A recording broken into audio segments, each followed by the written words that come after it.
Okay, hi guys! I'm Ryuji and ito na yung part 3 ng kwento ko sa day 1. Actually, pangatlong beses ko nang attempt to kasi marami akong gustong i-edit out na information na baka hindi appropriate. Kung gusto nyong malaman yung mga di appropriate na yun, di appropriate na mga karanasan na yun, i-PM nyo na lang ako sa vlog ko, mag-comment kayo kung kaibigan ko kayo ha, para makwento ko. Kasi nakakatawa. Kaya ine-edit ko na kasi baka di ako, mapagalitan ako if ever. So, yon pagdating namin ng, yun, sumakay kami ng Dubai, from Dubai to Munich, 7 I think 7 hours na lang yung, or 6 yung flight namin. Kasi nung sa Emirates, nung una, yung from Manila to Dubai, mga 8 hours ata yung biyahe. Hindi namin alam na 8 hours na kasi nakasulat sa ticket is 12:20. Pero 12:20 yung alis namin, darating kami ng 4:30 sa Dubai. Yung pala Dubai time yon, 4:30 kami darating. Hindi pala siya yung flight duration ng flight. Ang di namin alam na ang duration pala ng flight namin is 8 hours. So hindi ako nakapag-prepare doon. Grabe, hassle talaga. Hindi ako nakatulog kasi nandun ako sa pinakagilid na ko, si Mikoy nakatulog kahit paano kasi nasa windows sa meron siyang sandalan na unan. Pero binigyan kami ng blanket, meron kaming small pillow, kaya okay naman. From Dubai to Munich, ako naman nasa window side kaya nakatulog ako.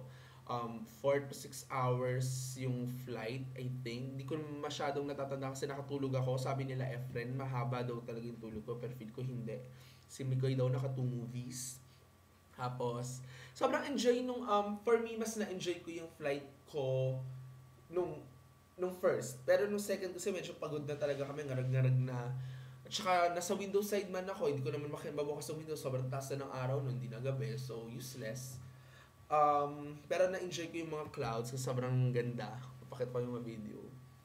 Ang kinain namin dun sa Dubai to Munich is sobrang sarap. For me, sobrang sarap niya kasi first time ko nakakain ng authentic Vienna sausage kasi ang sarap talaga. Tapos may ham, tapos may croissant, tapos merong bran bread ata. Tapos may tatlong klaseng yung palaman which is jam, fondue cheese, tapos ano yun, butter.